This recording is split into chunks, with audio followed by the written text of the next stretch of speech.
tinha feito esse exemplo aí. Vamos fazer o seguinte, então vamos começar agora a discutir a questão das simetrias e através das simetrias nós vamos chegar a essas grandezas aí que nós derivamos agora como energia e momento, né? Então, vou colocar simetrias.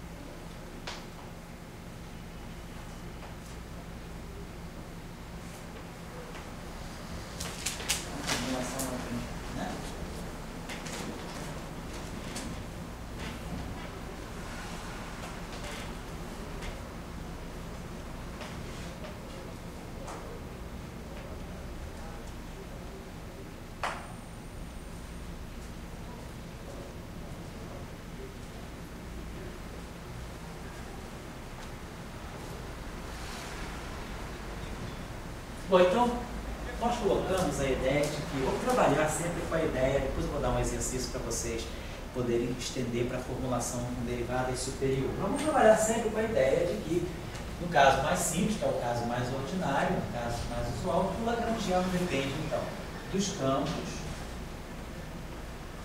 de suas derivadas primeiras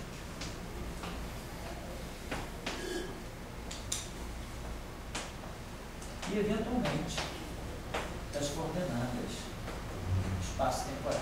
Então, essa aqui é a dependência mais genérica do lagrangiano. E aí vamos pensar o seguinte: suponhamos que o nosso lagrangiano não tenha... Então, olha só, quando deriva o lagrangiano, né, nós derivamos o lagrangiano em relação a φ, mantendo as derivadas constantes, mantendo t, mantendo x constante. Suponhamos, tá? Então, são derivadas parciais, que vão medir as dependências explícitas em cada uma dessas grandezas. Suponhamos que o nosso lagrangiano não dependa explicitamente de t. Então, vou colocar o primeiro caso. Ele não depende explicitamente de t. O que significa isso? Significa que ddt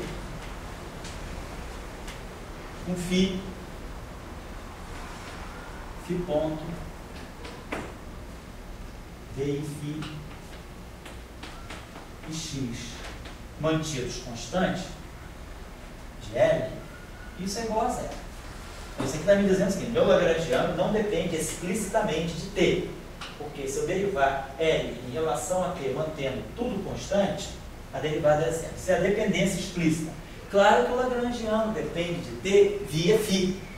Aqui, todos esses objetos dependem, em princípio, de t e de x, t e x, t e x.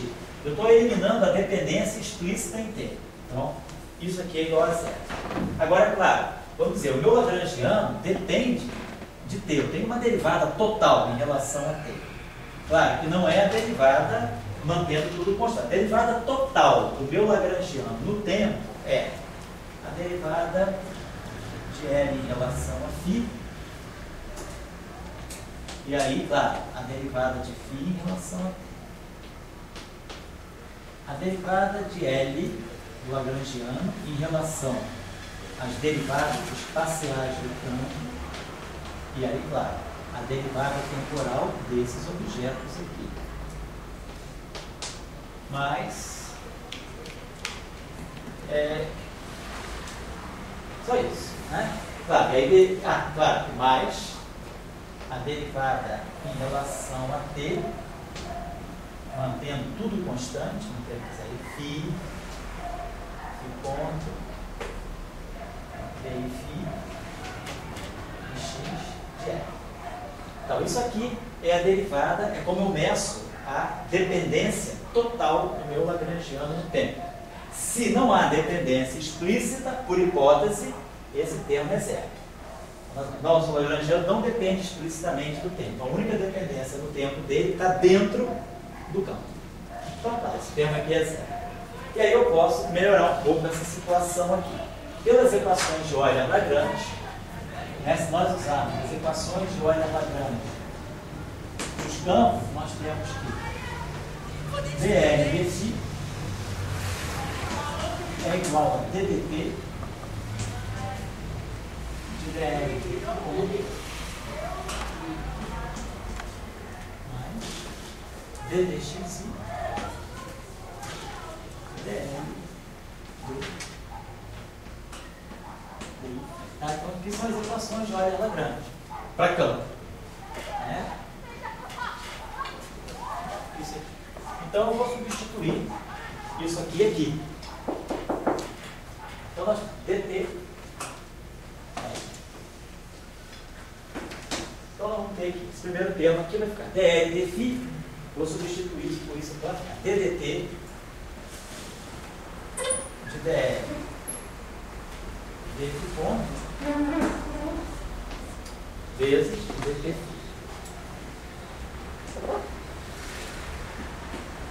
Mais esse termo aqui.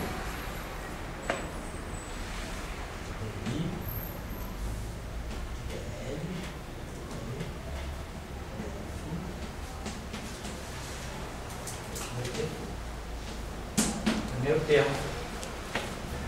Agora mais esse termo aqui.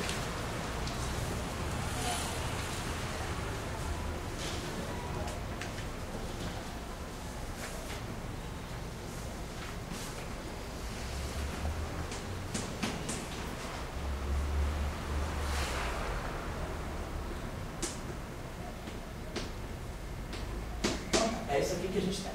O último termo então é zero, porque não tem dependência explícita. Eu simplesmente fiz isso. Substituir aqui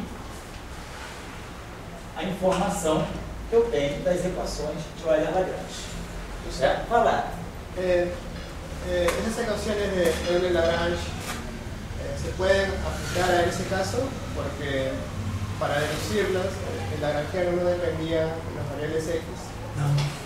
Dependia. Não, quando você deduz as equações de Euler-Lagrange, o lagrangiano pode depender de x. No, pero explícitamente no depende. Sim, explicitamente. Pelo seguinte, olha só.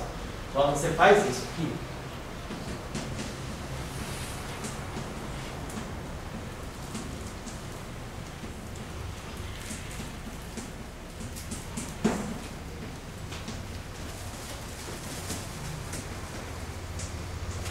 quando você vai tirar as equações de Euler-Lagrange, você vai tirar a variação induzida na ação por uma variação do campo. Você vai fazer variações arbitrárias no campo, independentemente se t e x estão lá, explicitamente.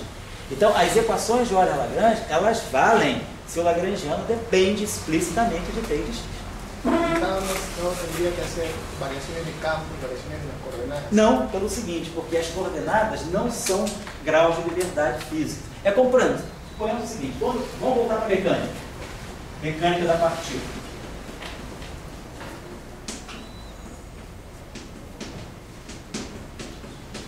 Quando você tira as equações de Euler-Lagrange, independentemente se tem variação de t ou não, você vai fazer isso aqui. E aí você vai tirar ddt de dl dt ponto menos dl dt é igual a zero. Você nunca faz variação em t. Por quê? Porque t não é um grau de liberdade do teu problema. T é um parâmetro de evolução, é uma coordenada que mede a evolução do teu sistema. Então, quem são os graus de liberdade físicos? São as coordenadas. Você só faz princípio variacional para quê? Você não faz ΔT. Você não tira uma variação, até porque você está integrando em t. A ação, ela não vê o t, você está integrando em t. Então, é a mesma coisa aqui. O campo depende de t e de x. Os graus de liberdade do sistema de campos são os campos. O t e x são parâmetros de evolução. Então, por isso que você não faz princípio variacional para t e x na teoria de campos clássica, certo? Então, observação. Você é Alejandro? Luiz. Luiz. Mas hoje eu tenho que ser o César, eu já errei uma vez, já cometi minha cota aí, César, não esqueçam mais. Só você, né? Você, Márcio, já me lembro bem. Você que é Alejandro? Então tá, Alejandro e Luiz, tá certo. E o? Ricardo, tá certo. Nós vou chegar lá. Tá certo, Luiz? Tá claro? Então, a tua pergunta é importante. Né? Então, mesmo que o lagrangiano dependa explicitamente de t e de x, vale o princípio variacional. E aí, ó, tudo bem? E aí, Daniel, tudo bom? Bem? Opa, voltei. Tá comigo? Tá vendo? Eu vou ter que dar uma aula. Pode estar com você. Não sei se dá para